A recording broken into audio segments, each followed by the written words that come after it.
FBI agent بننے کی خواہش بالآخر مجھے اسلام کی طرف لے آئی۔ ہمارے خاندانی دوست تھے، وہ FBI کے ساتھ بھی کام کر چکے تھے۔ میں نے ایک مرتبہ ان سے پوچھا، اوکے میں بھی FBI ایجنٹ بننا چاہتا ہوں، مجھے کون سی تعلیم حاصل کرنی چاہیے؟ انہوں نے کہا عربی اور فارسی پڑھو۔ کالج میں پہلے سال میں نے خود کو عربی کے مضمون کا طالب علم پایا، جہاں میں FBI کی مختلف پوزیشنز کے لیے درخواست دے رہا تھا۔ مجھے 2 انٹرنشپ پوزیشنز ملی اور مجھے انٹیلیجنس تجزیہ کار کی جاب آفر ہوئی تھی۔ جب میں FBI میں کام کر رہا تھا تو وہاں کچھ چیزیں ٹاپ سیکریٹ تھیں۔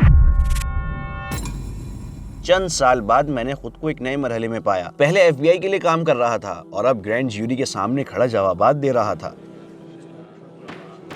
میں نے قرآن سننا شروع کیا۔ ألا بذكر الله تطمئن القلوب۔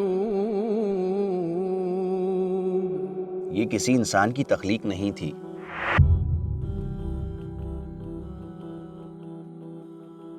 عدنان ایڈریان ورڈسمتھ کون ہیں؟ کیا آپ اپنی زندگی کے متعلق مختصراً بتا سکتے ہیں؟ بسم اللہ والحمدللہ والصلاة والسلام علی رسول اللہ۔ عدنان کے نام سے پہچان پانے سے پہلے میں ایڈریان کے نام سے جانا جاتا تھا۔ میں 1988 میں پیدا ہوا۔ میری والدہ امریکی اور والد برٹش تھے۔ یہ میرے پہلے سال کی بات ہے، یعنی کالج کے پہلے سال، جب میں اسلام کی طرف آیا۔ اس دوران میں نے مجموعی طور پر 1.5 سال عرب دنیا اور مڈل ایسٹ میں عربی کی تعلیم حاصل کرتے ہوئے گزارا۔ پھر چند سال کیلیفورنیا میں رہا، جہاں 12 سال پہلے میں نے اپنی موجودہ بیوی سے شادی کی۔ پچھلے 10 سال سے ہم پروویڈنس، روڈ آئیلینڈ میں مقیم ہیں، جہاں میں براؤن یونیورسٹی میں امام اور مسلم چیپلن کے طور پر خدمات سر انجام دے رہا ہوں، اور اس وقت میں ہارورڈ یونیورسٹی میں PhD کا امیدوار ہوں۔ تو اسلام سے پہلے عقیدے کے لحاظ سے آپ کی زندگی کیسی تھی؟ آپ کا کس پر ایمان تھا؟ مجھے ساری تفصیلات تو یاد نہیں، لیکن جیسے میری والدہ بتاتی ہیں کہ جب میں 7 سال کا تھا تو میں نے ہی مطالبہ کیا تھا کہ ہم چرچ تلاش کریں، ہم چرچ کے ممبر بنیں تاکہ آخرکار مجھے بھی بپتسمہ دیا جا سکے، کیونکہ میرے لیے ایمان، مذہب اور عیسائیت سب سے اہم چیز تھی۔ بڑھتی عمر کے ساتھ ساتھ اپنی چرچ سے میری بہت زیادہ وابستگی تھی، بہت زیادہ، اس حد تک کہ ہائی اسکول کے آخری سال میں یوتھ سنڈے پر خطبہ دیا کرتا تھا اور چرچ کی سرگرمیوں میں کئی طرح سے شامل تھا۔ مگر وہاں گزارے ہوئے ان برسوں میں نے چرچ میں کچھ ایسی باتیں اور عیسائیت کے کچھ ایسے پہلو دیکھے جنہوں نے مجھے کافی پریشان کیا اور میں انہیں سمجھ نہیں پایا۔ مگر میں اتنا ضرور جانتا تھا کہ مجھے خدا کے ساتھ تعلق کی ضرورت ہے اور مجھے ایک مذہب کی ضرورت ہے۔ میں نے سوچا یہ چرچ اور عیسائیت عام طور پر کافی اچھے ہیں، شاید اس سے بہتر مجھے کچھ نہ مل سکے، کیونکہ میں ایک محدود انسان ہوں اور میری عقل بھی محدود ہے، لہٰذا اس دنیا میں یہی میرے لیے سب سے بہتر ہے اور مجھے اس کے ساتھ گزارا کرنا ہوگا۔ مذہب کی کن باتوں نے آپ کو پریشان کیا تھا؟ کون سی باتیں آپ کو سمجھ نہیں آئیں؟ ان میں سے ایک چیز عقیدے سے بھی بڑھ کر ان کا عمل تھا۔ سب سے پہلے یہ دیکھ کر حیرت ہوتی تھی کہ مختلف فرقے اپنے عقائد اور عبادات میں کتنے مختلف ہیں۔ ایک اور اہم بات یہ تھی کہ چرچ کے ماحول میں پرورش پاتے ہوئے خاص طور پر ہائی اسکول میں یہ دیکھا کہ عبادت کا ایک خاص طریقہ تھا، لیکن جب ہمیں ایک نیا سربراہ پادری ملا جو صرف 1 سال کے لیے عارضی سربراہ تھا تو سب کچھ بدلنے لگا۔ عبادت کے طریقے بدلنے لگے، عبادت کی پوری ترتیب کو اس نے بدل ڈالا، اور میں سوچنے لگا ایسا کیوں ہوا کہ ایک شخص کے ان فیصلوں کی وجہ سے ہماری عبادت کا انداز بدل گیا جن سے دوسرے لوگوں کو اتفاق نہیں تھا، اور یہ سب ایک طرح سے طاقت کی نمائش لگتی تھی۔ تو اس بات نے مجھے پریشان کیا۔ آپ کا اسلام کی طرف سفر کیسے شروع ہوا؟ یہ 8ویں جماعت کی بات ہے جب ہم نے ایک قسم کا کیریئر ایسپائریشن ٹیسٹ دیا تھا۔ اس میں میرے سب سے زیادہ اسکور لا انفورسمنٹ میں آیا اور میں نے سوچا اگر میں لا انفورسمنٹ کے محکمے میں جاؤں تو پولیس افسر بن سکتا ہوں، لیکن اگر میں اعلیٰ سطح پر پہنچنا چاہتا ہوں تو ٹاپ کا لا انفورسمنٹ محکمہ FBI ہے۔ تب سے میں جان گیا تھا کہ میں FBI میں جانا چاہتا ہوں۔ ہمارے خاندانی دوست تھے جو بطور جاسوس کام کرتے تھے، وہ FBI کے ساتھ بھی کام کر چکے تھے۔ میں نے ان سے کئی بار بات چیت کی اور ایک مرتبہ ان سے پوچھا، اوکے میں بھی ایک FBI ایجنٹ بننا چاہتا ہوں، مجھے کون سی تعلیم حاصل کرنی چاہیے؟ کیا مجھے کرمنالوجی، سائیکالوجی یا اسی طریقے کا کچھ اور پڑھنا چاہیے؟ انہوں نے کہا نہیں۔ وہ کہنے لگے عربی اور فارسی پڑھو۔ کہنے لگے انہیں فی الحال عربی اور فارسی بولنے والوں کی ضرورت ہے، اگر تم ان میں سے کوئی ایک یا بہتر ہے کہ دونوں زبانیں سیکھ لو تو اس ادارے میں داخل ہونا بہت آسان ہو جائے گا۔ ڈارتھ ماؤتھ کالج میں پہلے سال میں نے خود کو عربی کے مضمون کا طالب علم پایا۔ عربی کے مضمون کے لیے ایک شرط یہ تھی کہ ہم عرب کلچر کا تعارف نامی کورس کریں۔ وہ میرے پہلے سال کا موسم سرما تھا، میں یہ کورس لے رہا تھا اور مجھے یاد ہے کہ ایک دن ہم نے اس کلاس میں ایک خصوصی ڈاکیومنٹری دیکھی جس کا نام تھا اسلام سلطنت ایمان. اور اسی ویڈیو میں اپنی زندگی میں پہلی بار میں نے اذان سنی اور میں نے اس ڈاکیومنٹری کے کورس کے دوران اس کلاس روم میں کئی بار اسے سنا. مجھے یاد ہے کہ نیو ہیمپشائر کے برفیلے ماحول میں چلتے ہوئے میں نے کئی دنوں شاید ہفتوں تک محسوس کیا کہ میرے ارد گرد ہر چیز گویا اذان کی بازگشت کر رہی ہے. مجھے یہ بازگشت اپنے اندر بھی محسوس ہوئی اور یوں لگا جیسے مجھے کسی چیز کی طرف بلایا جا رہا ہے. اور اسی لمحے کے بعد سے میں نے اسلام کے متعلق تحقیق شروع کر دی اور یہ عمل کچھ اس طرح شروع ہوا. چلو اس بات کو ذرا سمجھتا ہوں. اوہ یہ بات تو معقول لگتی ہے، یا یہ عمل تو وہی ہے جس کی میں اپنی پوری زندگی تلاش میں تھا. تو چلو میں یہ سب ایک بہتر عیسائی بننے کے لیے کرتا ہوں. تو جب میں پہلی بار ڈارتھ ماؤتھ کالج کے کیمپس میں مسلم اسٹوڈنٹ ایسوسی ایشن کے کمرے میں گیا اور نماز پر ایک چھوٹی سی کتاب اٹھائی جس میں نماز کی تمام تفصیلات لکھی تھیں، اس کی تمام شرائط، نماز کے تمام اذکار اور دعائیں، میں نے اسے پڑھا اور مجھے محسوس ہوا کہ یہ وہی ہے جو میں اپنی پوری زندگی تلاش کر رہا تھا. ٹورڈز ایٹرنٹی میں ہمیں آپ کی سپورٹ کی ضرورت ہے. ہم ایک فلاحی تنظیم ہیں جس کا عزم اسلام کے پیغام کو 10 زبانوں میں دنیا بھر میں پھیلانا ہے. اپنی سپورٹ سے آپ لوگوں کو اسلام میں داخل ہونے، حرام کام چھوڑنے، نماز شروع کرنے جیسے اعمال میں مدد دے سکتے ہیں اور ان تمام نیک اعمال کے بدلے اجر عظیم پا سکتے ہیں انشاءاللہ. ٹورڈز ایٹرنٹی کو عطیہ دیں اور اس سنہرے موقع کو ضائع نہ ہونے دیں. تو میں نے سوچا چلو سیکھتا ہوں، کیونکہ میں نے ایسے پادری دیکھے تھے، عیسائی پادری جو بدھ مت کے کسی عمل کو یا ہندو مت کے کسی پہلو کو یا یوگا وغیرہ کی کسی چیز کو اپنا کر اس کی وجہ سے بہتر عیسائی بنے. تو میں نے سوچا چلو میں مسلمانوں کے اس عمل یعنی نماز کو اپناتا ہوں اور ایک بہتر عیسائی بن جاتا ہوں. موسم بہار کی چھٹیوں میں ہم سمندری طوفان کترینا کے بعد نیو اورلینز ایک مشنز سفر پر گئے جہاں ہم نے سمندری طوفان سے متاثرہ لوگوں کی مدد کی. اور اس دوران جب موقع ملتا میں پروگرام کے لیڈرز کے پاس جا کر پوچھتا کہ آپ کو معلوم ہے مشرق کس طرف ہے. میں قبلہ معلوم کرنا چاہتا ہوں تاکہ نماز پڑھ سکوں. اور میں دیکھ سکتا تھا کہ وہ مجھے عجیب نظروں سے دیکھتے کہ یہ بندہ کیا کر رہا ہے. ایک عیسائی کے طور پر ہی ہاں، یہ میرے اسلام قبول کرنے، باضابطہ طور پر کلمہ پڑھنے سے 2 مہینے پہلے کی بات ہے. جب آپ عیسائی ہوتے ہوئے نماز پڑھتے تھے تو کیسا محسوس ہوتا تھا؟ یوں محسوس ہوتا جیسے وہ چھوٹا لڑکا جو جوابات کا طلبگار تھا اور زندگی میں مخصوص سوالات سے پریشان تھا، اسے بالآخر راحت مل گئی اور بالآخر اسے اپنے جوابات مل گئے. تو اسلام کے مختلف پہلوؤں کو اپنانے کے 2 مہینے بعد یہ عمل اور وہ عقیدہ بھی، چلو انہیں اپنی عیسائی زندگی میں اپنا عقیدہ اور عمل بہتر بنانے کے لیے شامل کر لوں. اس کے تقریباً 2 مہینے بعد میں نے خود کو دوسری بار مسلم اسٹوڈنٹ ایسوسی ایشن کے کمرے میں جمعے کی نماز کے لیے بیٹھا پایا اور میں نے اس پورے عمل کو دیکھا جو بچپن میں میرے چرچ جانے کے تجربے سے بالکل مختلف تھا. ایسا لگا جیسے عبادت کا یہ انداز مجھے ضرورت کی ہر چیز فراہم کر رہا ہو. خطبہ براہ راست گویا مجھ سے مخاطب تھا، مکمل طور پر مجھ سے متعلق. مجھے لگا اس نے مجھے میرے خالق سے جوڑ دیا ہے اور پھر وہ سب کا ایک صف میں کھڑے ہونا، جھکنا اور سجدہ کرنا، یہ میرے لیے ایک انوکھا تجربہ تھا. نماز کے بعد میں کیمپس کی اسی چھوٹی سی نماز گاہ میں بیٹھا تھا اور سوچ رہا تھا اوکے، میں نے اسلام کے ان مختلف پہلوؤں کو قبول کیا ہے. یہ عیسائیت میں میری سرمایہ کاری ہے. یہ وہ عقیدہ ہے جس کے ساتھ میں پلا بڑا ہوں اور جس کی میں نے عیسائیت میں قدر کی ہے. اور میں نے پچھلے کچھ مہینوں میں اسلام کے اس پہلو کو اور اس پہلو کو اپنایا. اور میں وہاں بیٹھا سوچ رہا تھا، مجھے لگ رہا ہے کہ میں نے عیسائیت کی بنسبت اسلام میں زیادہ سرمایہ کاری کی ہے. تو شاید یہ چیز تو مجھے مسلمان بناتی ہے. تو میں وہاں بیٹھا سوچ رہا تھا شاید میں ایک مسلمان ہوں. تبھی میں امام کے پاس گیا اور کہا میں مسلمان ہونا چاہتا ہوں، میں کلمہ پڑھنا چاہتا ہوں. میں یہ پوچھنا چاہتا ہوں کہ آپ نے عیسائیت کیوں چھوڑی؟ کیا آپ نے کوئی تضاد کا مشاہدہ کیا؟ مجھے کبھی محسوس نہیں ہوا کہ میں نے عیسائیت کو چھوڑ دیا. میں نے کبھی عیسائیت کو چھوڑنے کا فیصلہ نہیں کیا تھا. یہ تو اسلام کے مختلف اعمال اور عقائد کے ذریعے صرف ایک بہتر عیسائی بننے کی کوشش تھی. اور پھر مجھے پتہ چلا کہ واقعی اصل عیسائی مسیح کا سچا پیروکار ایک مسلمان ہی ہوتا ہے. یہ جاننا کہ جیسس کرسٹ علیہ السلام ایک مسلمان تھے اور وہ اسلام کی دعوت دیتے تھے. تو میں نے عیسائیت کو صرف اس قبالی تصور کے ساتھ چھوڑا کہ کسی مخصوص شخص یا گروپ کے ساتھ اپنی شناخت وابستہ رکھوں. بنیادی طور پر دنیا کا ہر دوسرا مذہب کسی قوم، کسی شخصیت یا کسی کلچر کے نام سے منسوب ہے، رائٹ؟ عیسائیت حضرت مسیح سے، بدھ مت گوتم بدھ سے، یہودیت یہودا کی قوم سے. تو یہ تمام نام مخصوص لوگوں سے منسوب ہیں، لیکن پھر اسلام ہے جو ایک تصور کا نام ہے اور یہ ہر ایک سے منسوب ہے. یہ جیسس کرائسٹ علیہ السلام کا بھی تھا. اور جب میں نے خود کو دیکھا جو ایک بہتر عیسائی بننے کی کوشش کر رہا تھا تو یہ نام مسلمان میرے لیے عیسائی سے بہتر محسوس ہوا. آپ کے اسلام قبول کرنے پر آپ کے ارد گرد کے لوگوں کا رد عمل کیا تھا؟ میری والدہ کو اسے قبول کرنے میں کچھ مہینے لگے اور اس کی ذمہ داری میں خود قبول کرتا ہوں کیونکہ میں نے انہیں اس دن بتایا جب کلمہ پڑھا تھا. میں نے انہیں فون کر کے کہا امی میں آپ سے کچھ بات کرنا چاہتا ہوں. کہنے لگی ایڈرین میں ابھی باہر جا رہی ہوں، انتظار کر سکتے ہو؟ میں بیک سوسائٹی کے کانسرٹ میں جا رہی ہوں، کیا ہم بعد میں بات کر لیں؟ میں نے کہا امی میں مسلمان ہو گیا ہوں۔ کہنے لگیں اوہ مجھے جانا ہے، ہم بعد میں بات کریں گے، بائے۔ وہ فکر مند تھی، ان کے نقطہ نظر سے میں ایک مشکل وقت سے گزر رہا تھا، انہیں اسے قبول کرنے میں وقت لگا۔ پھر کیا ہوا؟ کیا آپ بطور مسلمان FBI میں شامل ہوئے؟ جی، تو FBI ایجنٹ بننے کی خواہش بالآخر مجھے اسلام کی طرف لے آئی۔ یہ FBI ایجنٹ بننے کی خواہش ہی تھی کہ میں نے عربی سیکھی، اور عربی سیکھنے کی وجہ سے مجھے اسلام کے بارے میں علم ہوا، اور اسلام کے بارے میں جان کر میں مسلمان ہو گیا۔ پھر میں نے خود کو کالج کے جونیئر اور سینئر سال میں پایا، جہاں میں FBI کی مختلف پوزیشنز کے لیے درخواست دے رہا تھا۔ مجھے 2 انٹرنشپ پوزیشنز ملی۔ میں نے موسم گرما میں واشنگٹن DC میں کام کیا اور مجھے ٹاپ سیکرٹ کلیئرنس ملی، یعنی میرے بارے میں مکمل تحقیقات کی گئی تھیں۔ FBI نے میری پوری زندگی کا جائزہ لیا تھا۔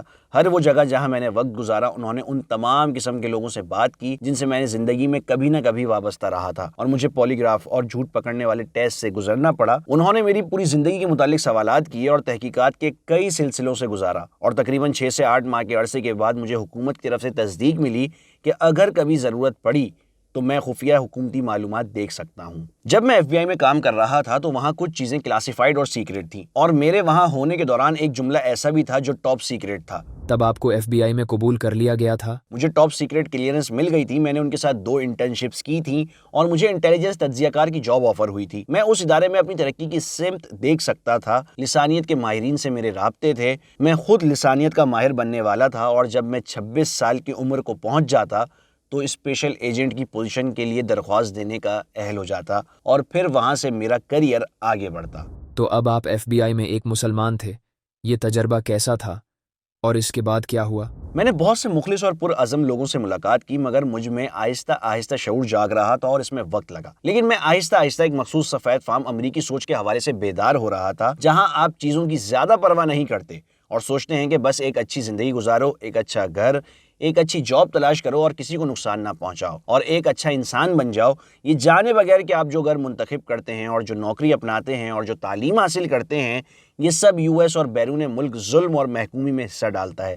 کیونکہ ایک مغربی فرد کے طور پر آپ کی سوچ ہوتی ہے کہ پولیس ہمیں تحفظ دینے کے لیے ہے، لیکن اگر آپ کی پرورش اقلیتی کمیونٹی میں ہوئی ہو تو شاید آپ سمجھیں کہ ٹھیک ہے، یہ بھی اسی کا کام ہے، مگر یہ لوگ کمیونٹیز پر بہت سا تشدد اور نقصان بھی مسلط کرتے ہیں۔ FBI بھی اسی طرح ہے۔ جی ہاں، FBI مجرموں کو انصاف کے کٹہرے میں لاتی ہے، یہ ان لوگوں کے حقوق بحال کرتی ہے جن کے حقوق چھینے جا چکے ہیں، لیکن یہ ایک سیاسی تنظیم کا کردار بھی ادا کرتی ہے۔ یہ اپنی بنیاد میں سیاسی ہے، اور سیاست دانوں کے بہترین مفادات کے مطابق آج کے خطرے کو وہ خطرہ سمجھا جاتا ہے جس پر FBI اپنے وسائل خرچ کرتی ہے۔ مجھے یہ بات سمجھنے میں وقت لگا، اور یہ میرے انٹرنشپ کے 1 سال بعد ہی ہوا، اور پھر ان خاص سسٹر سے شادی کے متعلق سوچنے لگا جن میں میں انٹرسٹڈ تھا، اور ان کے والد کے ساتھ ہونے والی ایک گفتگو نے مجھے واقعی یہ احساس دلایا کہ میں اب ان 2 چیزوں کے درمیان مزید نہیں چل سکتا۔ یہ چیزیں ہمیشہ متضاد رہتی تھیں اور میں مزید ان میں توازن نہیں رکھ سکتا تھا۔ میں روحانی اور مذہبی کمیونٹی کی خدمت نہیں کر سکتا تھا جو میرے لیے بہت معنی رکھتی تھی، اور ساتھ ہی اس تنظیم کی خدمت بھی کرتا جو اسے نقصان پہنچا رہی تھی۔ تو پھر آپ نے FBI کیوں چھوڑ دی؟ اس کریئر کا تو آپ نے طویل عرصے سے خواب دیکھا تھا، کیا مذہب کی خاطر چھوڑنا مشکل نہیں تھا؟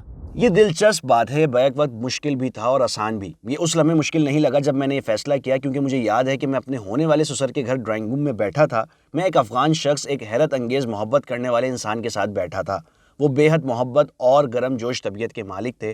انہوں نے مجھے اپنے گھر میں خوش آمدید کہا۔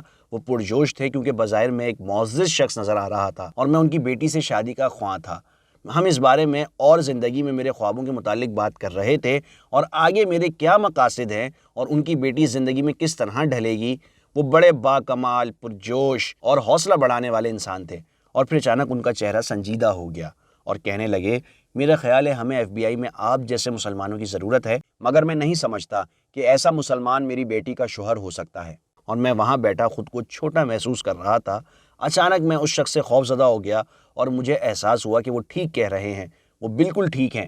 یہ چیز پہلے ہی مجھے پریشان کر رہی تھی، اور اس لمحے جب میرے سسر نے اس معاملے کو واضح کر دیا تو مجھے احساس ہوا کہ میرے پاس 2 راستے ہیں، یا تو اپنی زندگی کے لیے خوبصورت اور متاثر کن ساتھی چنوں اور اس کے ساتھ بچوں کی پرورش کا خواب دیکھوں، یا پھر ایک ایسا کریئر چنوں جس کے بارے میں مجھے پہلے ہی کچھ غیر آرامدہ احساسات ہیں۔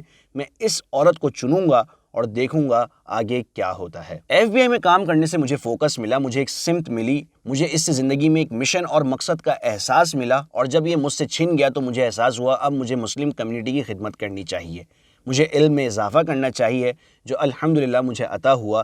الحمدللہ مجھے قرآن پڑھانے، قرآن حفظ کروانے، فقہ کی بنیادی تعلیم، عقیدہ، تھیولوجی اور اسلامی روحانیت سمیت دیگر موضوعات میں اجازتیں حاصل ہوئیں۔ تو میرے پاس ایک عمومی مقصد اور مشن تھا کہ مسلمانوں کی خدمت کروں اور اسلام کا علم حاصل کروں۔ بالآخر اسلام نے مجھے حتمی مقصد دیا اور اپنے خالق کی عبادت کے لحاظ سے مجھے اسلام سے یہ سب ملا، لیکن دنیا میں رہتے ہوئے مجھے یہاں بھی کچھ نہ کچھ کرنا تھا۔ اور پھر چند سال بعد میں نے خود کو ایک نئے مرحلے میں پایا جہاں میں پہلے FBI کے لیے کام کر رہا تھا اور اب کافی عرصے بعد یہاں تھا۔ اب میں براؤن یونیورسٹی میں مسلم چیپلن تھا، روڈ آئلینڈ میں کمیونٹی کا امام تھا۔ یہ وہ سال تھا جب امریکہ میں ISIS کو امریکہ کے لیے ایک بڑا خطرہ سمجھا جا رہا تھا اور ہر کوئی اس سے خوفزدہ تھا۔ اسی دوران پروویڈنس میں لوکل کاؤنٹر ٹیررزم ایجنٹ نے مجھ سے تعلقات قائم کرنے کے لیے رابطہ کیا۔ مجھے اس کے مقصد کا کافی حد تک علم تھا اور یہ بھی کہ میں اسے مکمل طور پر انکار نہیں کر سکتا، لیکن مجھے اس سے ایک محفوظ فاصلے پر رہنا تھا۔ وہ کمیونٹی کے اندر کی معلومات لینا چاہتا تھا اور اس کا بڑا سسٹمیٹک نقصان پہنچ سکتا تھا۔ وہ FBI ایجنٹ میرے ساتھ تعلق قائم کرنے کی کوشش میں تھا۔ اسی دوران کمیونٹی میں میری مختلف لوگوں سے جان پہچان ہو رہی تھی اور مجھے ایک بھائی کا پتہ چلا جو روڈ آئلینڈ کے ایک جیل سسٹم میں تھا۔ انہوں نے مجھے اپنی کہانی سنائی جو ان کے ساتھ جیل میں پیش آئی تھی۔ کچھ عرصے بعد ایک اسسٹنٹ US اٹارنی میرے براؤن یونیورسٹی کے دفتر میں ایک عدالتی سمن لیے آئے۔ یہ ایک قانونی دستاویز تھا جس میں لکھا تھا اگر تم نے ہمیں مخصوص معلومات نہیں دیں تو ہم تمہیں جیل میں ڈال دیں گے۔ اس موقع پر مجھے اپنے رابطوں سے رجوع کرنا پڑا، ایک وکیل کرنا پڑا تاکہ اس پورے معاملے میں خود کو تحفظ فراہم کر سکوں۔ پھر خود کو ایک گرینڈ جیوری کے سامنے پایا۔ میں گرینڈ جیوری کے کمرہ عدالت میں کھڑا تھا۔ گرینڈ جیوری کے کام کا انداز امریکہ کی عدالت میں ٹرائل جیوری سے مختلف ہوتا ہے۔ گرینڈ جیوری میں جب وکیل اپنے سوالات مکمل کر لیتا ہے تو جیوری کے ممبرز کو یہ اختیار ہوتا ہے کہ وہ اپنی مرضی سے سوالات پوچھ سکیں۔ اس کمرے میں روڈ آئلینڈ کے 20 عام شہری موجود تھے۔ انہوں نے مجھ سے اسلام کے متعلق سوالات کرنا شروع کیے اور میں نے US اٹارنی کی طرف دیکھا اور محسوس کیا کہ وہ خاصے بے چین ہو رہے تھے۔ ان میں سے ایک خاتون جو بہت مہربان تھی، انہوں نے مجھ سے پوچھا آپ نے ذکر کیا کہ آپ اس بھائی کا ایک رہنما تھے، ایک روحانی رہنما، اور اب اس صورتحال میں آپ کو ان کی ذاتی معلومات ہمیں وکیل اور FBI ایجنٹ کو دینی پڑ رہی ہیں، کیا اس سے آپ کے ان کے ساتھ تعلقات پر کوئی اثر پڑتا ہے؟ میں نے جواب دیا آپ کا بھلا ہو، بالکل اثر پڑا ہے، آپ کے سوال کا شکریہ۔ یہ ایک انتہائی افسوسناک صورتحال ہے، لیکن ظاہر ہے یہ US اٹارنی اس بات پر خوش نہیں تھا کہ جیوری کے ممبرز اس پوری صورتحال میں انسانیت کا پہلو دیکھ رہے تھے اور بالآخر اس پورے صورتحال کی حماقت کو سمجھ رہے تھے۔ مسلمان ہونے کے بعد کیا آپ کے آس پاس کسی نے آپ سے متاثر ہو کر اسلام قبول کیا؟ اسلام قبول کرنے کے تقریباً 10 سال بعد ایک دن میں اپنی دادی کے گھر گیا۔ وہ ڈیمنشیا کی ایک مخصوص سطح پر انتقال کر گئی تھیں اور ان کی حالت کچھ بچکانہ سی ہو گئی تھی۔ ان میں ایک معصومیت پیدا ہو گئی تھی جو بچوں کی سی ہوتی ہے۔ ایک دن میں ان کے گھر گیا، جیسا کہ ہم ہمیشہ اپنے والد کے خاندان اور بھائیوں کے ساتھ ان کے گھر جایا کرتے تھے۔ وہ بڑے غور سے مجھے دیکھ رہی تھیں اور وہ مجھے کہنے لگیں تم اوپر کی منزل پر جا کر جو کرتے ہو میں بھی تمہارے ساتھ کرنا چاہتی ہوں۔ میں سوچنے لگا اوپر جا کر میں کیا کرتا ہوں، یہ کس بارے میں بات کر رہی ہیں۔ پھر مجھے یاد آیا کہ جب ہم گھنٹوں وہاں بیٹھے رہتے تھے اور نماز کا وقت آ جاتا تو میں معذرت کر کے اوپر جا کر ظہر یا عصر کی نماز پڑھ لیا کرتا تھا۔ وہ یہ بات نوٹ کرتی تھیں کہ میں کس طرح وہاں جاتا اور پھر واپس آتا ہوں، تو وہ اس کی بات کر رہی تھیں۔ میں نے کہا اوہ آپ نماز کی بات کر رہی ہیں؟ کہنے لگی ہاں وہی۔ میں نے کہا اوکے آپ میرے ساتھ نماز پڑھ سکتی ہیں۔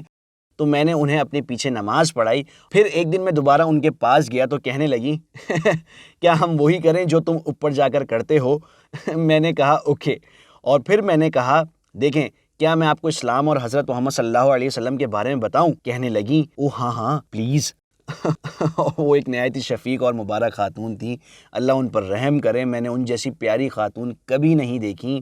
میں نے انہیں اسلام کے متعلق سب کچھ بتایا، انہیں لا الہ الا اللہ کے بارے میں، ایمان کے بارے میں بتایا اور یہ کہ اللہ کے سوا کوئی خدا نہ ہونے کا کیا مطلب ہے اور محمد صلی اللہ علیہ وسلم کون ہیں، اور وہ سب کچھ ماننے کے لیے فوراً تیار تھیں۔ تو انہوں نے وہیں کلمہ پڑھا، انہوں نے ایمان کی گواہی دی۔ حضرت محمد صلی اللہ علیہ وسلم کی کون سی بات نے آپ کو سب سے زیادہ متاثر کیا؟ ان کی زندگی کے متعلق پڑھتے ہوئے مجھ پر یہ واضح ہو گیا کہ وہ ایک انسان ہیں جو ہر قسم کے الزام سے پاک ہیں۔ وہ زندگی میں ہمیشہ بالکل درست کام کرتے ہیں۔ میرے خیال میں یہ ایک بہت اہم بات ہے۔ میں ہمیشہ سے ایک پرفیکشنسٹ رہا ہوں، ہمیشہ درست کام کرنے کی خواہش رکھتا ہوں اور جب اپنی کسی غلطی کا احساس ہوتا ہے تو بہت اپسیٹ ہو جاتا ہوں۔ لہٰذا اس عظیم انسان کے لمحہ بہ لمحہ زندگی کی بھرپور تفصیلات جاننا میرے لیے حقیقی شفا کا باعث تھا۔ یہ احساس پیدا ہوا کہ بہترین انسان بننے کا کیا مطلب ہے، اور ان کے حالات زندگی کو دیکھ کر، ان کے بارے میں روایات پڑھ کر، ان کے قصے سن کر، انہیں بطور انسان جان کر، مجھے ان کی پوری زندگی اپنے لیے شفا کا ذریعہ لگتی ہے۔ آپ نے قرآن کی کچھ آیات کے بارے میں بات کی جن کے بارے میں آپ کو یقین تھا کہ وہ اللہ کی طرف سے ہیں۔ کیا آپ اس کی ایک یا دو مثالیں دے سکتے ہیں جو آپ کے ذہن میں ہوں؟ میں ایک کلاسیکل پیانسٹ کے طور پر پلا بڑھا۔ میں اس میں خاصی مہارت رکھتا تھا، پیانو بجانا اور گھنٹوں طویل سولو پرفارمنس دینا اور چند مقابلے میں جیتنا۔ لہٰذا موسیقی اور آواز میرے لیے بہت اہم تھی۔ میرے خیال میں یہی وجہ تھی کہ اذان نے مجھے اتنی شدت سے متاثر کیا، صرف اس کی خوبصورتی اور سادگی کو سن کر، اور جب میں نے قرآن سننا شروع کیا تو میں جان گیا یہ کسی انسان کی تخلیق نہیں ہے۔ میوزیکل روایات میں پروان چڑھنے کے بعد قرآن کی تلاوت کی سادگی اور انفرادیت میرے لیے بالکل مختلف تھی۔ میں فوراً قرآن قرات کے فن کی محبت میں ڈوب گیا۔ لہٰذا سب سے پہلی چیز سے مجھے قرآن میں کشش ملی وہ اس کی حکمت سے بھرپور باتیں نہیں، بلکہ صرف اس کی آواز سن کر پیدا ہوئی۔ یہ مجھے کسی انسان کا کلام نہیں لگتا تھا۔ بھائی عدنان، آپ کے مخلصانہ جوابات کا بہت شکریہ۔ ہم نے آپ سے بہت کچھ سیکھا۔ اللہ آپ کو ان تمام کاموں کا اجر دے جو آپ اس امت کے لیے کرتے ہیں۔ جزاکم اللہ خیرن کہ آپ ہمارے ساتھ رہے۔ اللہ آپ کو بھی اس کا اجر دے۔ یہاں آنا میرے لیے بہت خوشی اور اعزاز کی بات ہے۔ آپ کا بہت شکریہ۔